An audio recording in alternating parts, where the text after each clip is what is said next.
সবজির খোসা একটি উৎকৃষ্ট মানের জৈব সার। এটা ব্যবহারে আমার ছাদ বাগানের প্রতিটি গাছই এ ধরনের ফলন দিচ্ছে। ভিডিওতে দেখবেন সবজির খোসা কিভাবে ব্যবহার করছি এবং কতদিন পর সেই পাত্রেই গাছ লাগাচ্ছি। 40 দিন পর জৈব সারে পরিণত হয়েছে। এই যে গাছের পাতাগুলো এরকম আকার ধারণ করছে। এই যে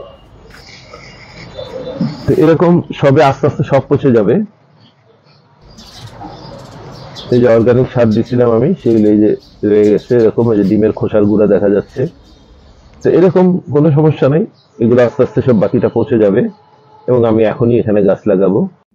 সবজির খোসা দিয়ে জৈব সার তৈরি করার জন্য আমি জিও ব্যাগ ব্যবহার করব। জিও ব্যাগে ছাদে গাছ লাগানো ভালো, এতে পানি নিষ্কাশন ব্যবস্থা ভালো থাকে। যেহেতু এতে লাউ, সিম, বেগুন, বরবটি, ধুন্দুল বা শাক জাতীয় উদ্ভিদ লাগাবো এবং যেহেতু এগুলো সংক্ষিপ্ত সময়ের গাছ, তাই মাটি পরিবর্তন করে আবার গাছ লাগানো যায়। এর মধ্যে সিম, বেগুন এই জাতীয় গাছগুলো 2 বছর পর্যন্ত ফল দেয়। আর বড় গাছ যেমন আম, জাম, কাঁঠাল ইত্যাদি জিও ব্যাগে না লাগানোই ভালো, কারণ হেলে পড়ার সম্ভাবনা থাকে। তবে খুঁটির সাথে গাছ বেঁধে রাখার ব্যবস্থা থাকলে বড় গাছও লাগানো যায়। আজ এই ব্যাগে সার তৈরি করে 40-50 দিন পর গাছ লাগাবো। যেহেতু ভিডিওটি অতি গুরুত্বপূর্ণ, তাই একটু বড় হতে পারে, ধৈর্য সহকারে দেখবেন, তাহলে খুব সহজেই আপনিও কোনো রকম খরচ ছাড়া উৎকৃষ্ট মানের জৈব সার তৈরি করতে পারবেন।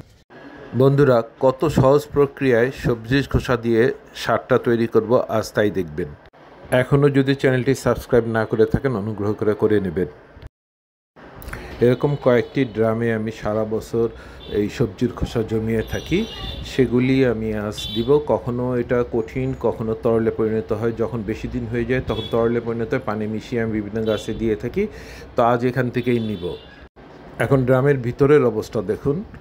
এই যে এরকম সবজির খোসাগুলি এভাবে থাকে, সব ধরনের খোসা এখানে আছে। ভিডিওর সুবিধার্থে আমি কিছু অংশ বের করে নিব, তারপরে বাকিটা পরে আস্তে আস্তে দিব। কি নেই এখানে, সব ধরনের খোসাই এখানে আছে। এই যে পেঁপের অংশ, তারপরে কলার খোসা, এই যে বিভিন্ন ফলমূলের খোসা, সবই এখানে আছে। আমি সবই দিব। এটা কলার খোসা খুব উপকারী। কলা পচে গেলে সেটা সহ দিয়ে দিই। একটি জিনিস খেয়াল রাখতে হবে, যেন রান্না করার কোনো উপাদান এখানে না আসে। রান্না করার উপাদান গাছের জন্য কোনো ক্ষেত্রে ক্ষতি করে, তাই সেটা খেয়াল রাখতে হবে। সারটি তৈরি করার জন্য 3টি উপাদান আমি ব্যবহার করব, যার 1.5 ভাগ সবজির খোসা, 1 ভাগ মাটি আর আধা ভাগ জৈব সার। প্রথমে আমি কিছু শুকনা পাতা দিব এবং এই যেহেতু সবজির খোসাগুলি একসময় পচে তরল কিছু অংশ বের হবে, তাই পাতাগুলো শুষিয়ে নিবে এবং নিজেই সারে পরিণত হবে। এই পাতার আরেকটি উপকারিতা হলো এটা হালকা হয়। ছাদে যত মাটি কম ব্যবহার করা যায় তত ভালো, ছাদের চাপ কম হয়। এবার আমি এখানে 1.5 ইঞ্চির একটা মাটির স্তর তৈরি করব। এরপর আমি এর উপরে সবজির খোসা দিব। প্রায় 2 ইঞ্চি একটা স্তর তৈরি করব সবজির খোসা দিয়ে। এই দেখুন, পুরোটা আমি দিয়ে দিচ্ছি। পুরো অংশ জুড়েই সবজির খোসা ছড়িয়ে থাকবে। সম্পূর্ণ অংশটাই সবজির খোসা দিয়ে ঢেকে রাখবো, যেন মাটি না দেখা যায়। যেহেতু এই ব্যাগে আমি লাউ গাছ লাগাবো, তাই যে স্থানে বসিয়েলে সে মাচায় উঠতে পারবে গাছটা, সেরকম একটা স্থান বেছে নিব এবং সেখানে এটা সরিয়ে দিব। তবে তার আগে নিচে কয়েকটি ইট দিয়ে নিব। ছাদ বাগানীদের মনে রাখতে হবে যে ছাদে যখন ড্রাম বা জিও ব্যাগ বা টব বসাবো, তখন অবশ্যই নিচে ইট দিয়ে নিব, নাহলে ছাদ ড্যাম হওয়ার সম্ভাবনা থাকে। এখন এর উপর দিয়ে আমি অর্গানিক সারের একটা স্তর তৈরি করব, প্রায় 1 ইঞ্চি পরিমাণ। এই অর্গানিক সার আমি কীভাবে তৈরি করি তার লিঙ্কটা দিয়ে দিব, প্রয়োজন হলে দেখে নিতে পারবেন। এখন আবার আমি সেই সবজির খোসাগুলি দিয়ে দিব। প্রায় 1.5-2 ইঞ্চির একটা উচ্চতা তৈরি করব এই সবজির খোসাগুলো দিয়ে। এই যে ডিমের খোসাও বেরিয়েছে সবজির খোসার মধ্যে, এটা গলবে না বা এটা সহজে মাটির সঙ্গে মিশবে না, তাই এটাকে আমি এখন দিব না, এটাকে আলাদাভাবে রেখে দিব। এগুলি সাধারণত ডিমের খোসা গুঁড়া করে দিতে হয়। তো এভাবে আমি 1.5-2 ইঞ্চির একটা স্তর তৈরি করব আবারও। ড্রামের নিচের দিকে সবজি খোসাগুলো পানি ছাড়তে শুরু করেছে। ব্যাগের নিচের দিকে পাতাগুলো তা শোষণ করে সারে পরিণত হবে। এরপর আমি আবারও আরেক স্তর মাটি দিব। এটাই শেষ মাটি, এটা দিয়ে সম্পূর্ণ ব্যাগটা ভরে দিব। সবজির খোসাগুলো মাটির সঙ্গে মিশে আরও চেপে যাবে, তারপরেও আমি যতটা সম্ভব আরও চেপে দিব। আমি আমার ছাদ বাগানের জন্য নিজেই মাটি তৈরি করে থাকি। মাটি কিভাবে তৈরি করি তার লিঙ্কটাও দিয়ে দিব ডেসক্রিপশন বক্সে, প্রয়োজন মনে করলে দেখে নিতে পারবেন।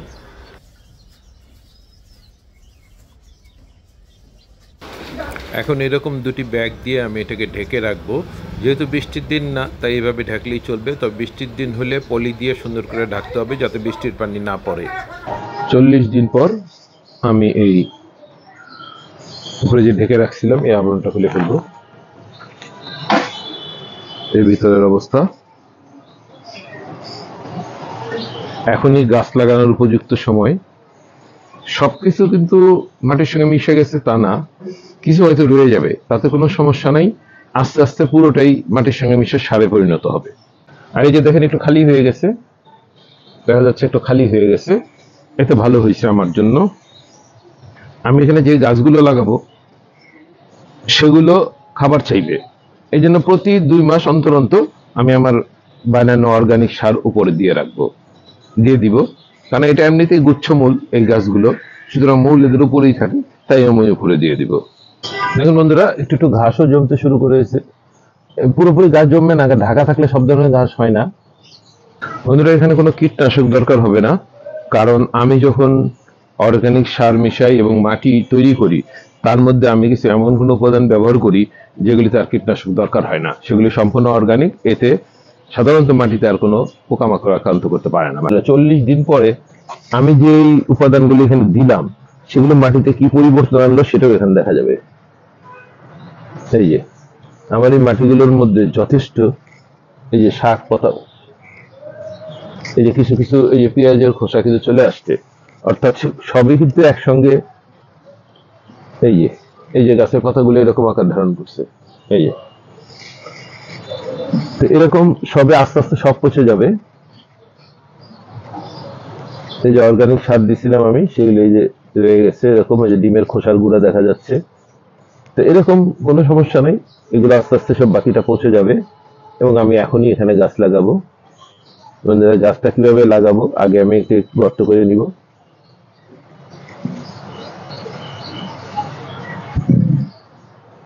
এখানে আমি লাউ গাছ লাগাবো। এই যে আমার কাছে লাউয়ের চারা আছে, আমি সেটা এখানে লাগিয়ে দিব। এর আগের বছর আমি সিম, তারপরে এখনো অনেক কিছু আছে দেখিয়েছি আমি, এই ভিডিওতে আপনারা দেখছেন। আমার এখনো পেঁপে, সিম এগুলো রয়ে গেছে। এই যে এইভাবে এটা বের করে আনতে হবে, যে কি সুন্দর শিকড় নিজে বের হয়ে গেছে। এই চারাগুলো আমি নিজেই তৈরি করি আমার লাউয়ের বীজ থেকে। তো সেভাবে এইভাবে ছোট ছোট জায়গায় আমি এই চারাগুলো তৈরি করি। এই যে এই পাত্রে তৈরি করছি, এখন এখানে লাগিয়ে দিব।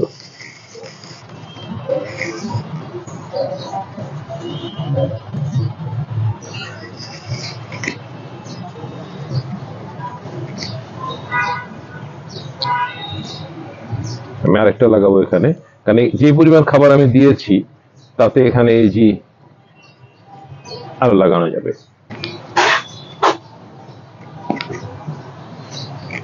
এই যে এইভাবে সবসময় বের করে নিতে হবে ফুল করে।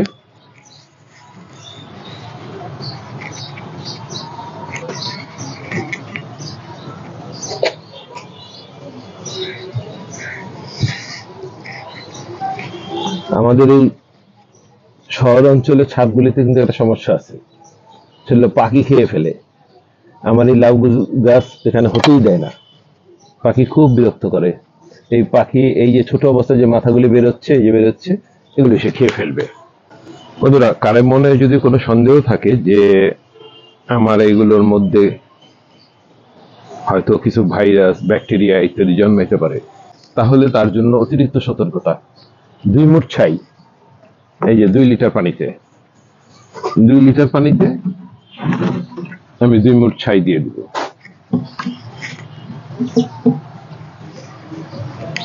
দিয়ে এটা ভালো করে নেড়ে নিব, দিয়ে আমি এখানে এটা দিয়ে দিব।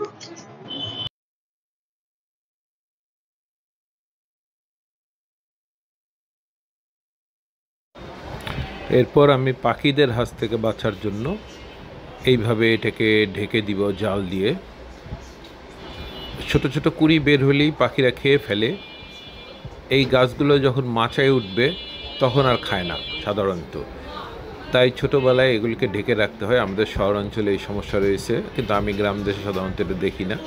এ ধরনের জাল ব্যবহার করতে হবে। কাপড় দেওয়া যাবে না, কারণ যথেষ্ট রৌদ্র চায় লাউ গাছ, তাই যাতে রৌদ্রের কোনো বাধার সৃষ্টি না হয়।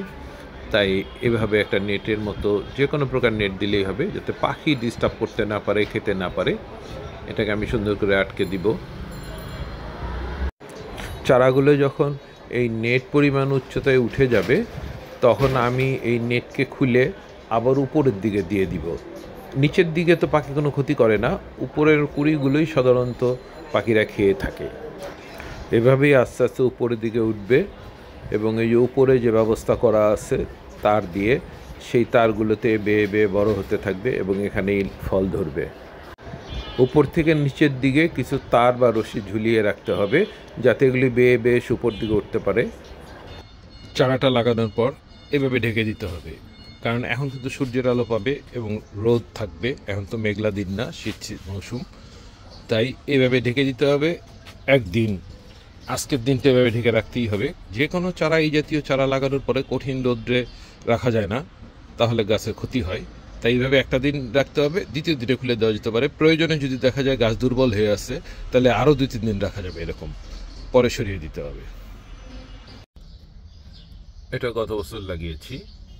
এই যে এইভাবে জিও ব্যাগে আমি এখানে একটা পেঁপে চারা লাগিয়েছিলাম, আর সাথে আদা, এগুলো আদা গাছ। আমি সবসময় সাথী ফসল হিসাবে বড় গাছের সঙ্গে কিছু না কিছু লাগিয়ে থাকি। তো এই যে জিও ব্যাগটা আমি যেভাবে তৈরি করলাম, সেই ব্যাগ সেভাবেই গত বছর আমি এটা তৈরি করে এই যে এখানে একটা পেঁপে গাছ লাগিয়েছি এবং ভালো ফলন পাচ্ছি। এখান থেকে পেঁপে খাওয়া শুরু করেছি। এই যে পেঁপে বেশ বড় হয়ে গেছে পেঁপে গাছটা। তারপরে আমরা সাধারণত জিও ব্যাগে বড় এই জাতীয় গাছ লাগাই না কেন, এটা ঝুলে পড়ে। যেমন এই যে আমাকে এখানে আটকে রাখতে হয়েছে, এই যে দুই পাশে আটকে রাখতে হয়েছে, এই যে পেঁপে গাছটাকে দুই পাশে আটকে রাখতে হয়েছে। যদি আটকে না রাখতাম তাহলে এটা সামনের দিকে পড়ে যেত। তো বন্ধুরা, আপনার পেঁপে গাছও লাগাতে পারেন, কিন্তু এইভাবে যদি এটাকে আটকানোর কোনো বন্দোবস্ত থাকে তাইলে লাগাবেন, আর নাইলে এই শাকসবজি। আমার ছাদে এরকম আরও কিছু গাছ দেখা যাচ্ছে, যেগুলি এভাবে লাগানোর পরে আমি সেখান থেকে ফল পাচ্ছি। তো বন্ধুরা দেখুন, আপনারাও চেষ্টা করুন, হবে। এটা খুব ভালো সার, গাছ দ্রুত বড় হয় এবং ফল দেয়। নিশ্চয়ই ভালো লেগেছে বলে এতক্ষণ যাবৎ ভিডিওটা দেখছেন, তাই অনুরোধ, এখনও যদি আমার চ্যানেলটি সাবস্ক্রাইব না করে থাকেন অনুগ্রহ করে নেবেন। দেখা হবে পরবর্তী কোনো ভিডিওতে। সেই পর্যন্ত ভালো থাকুন, সুস্থ থাকুন।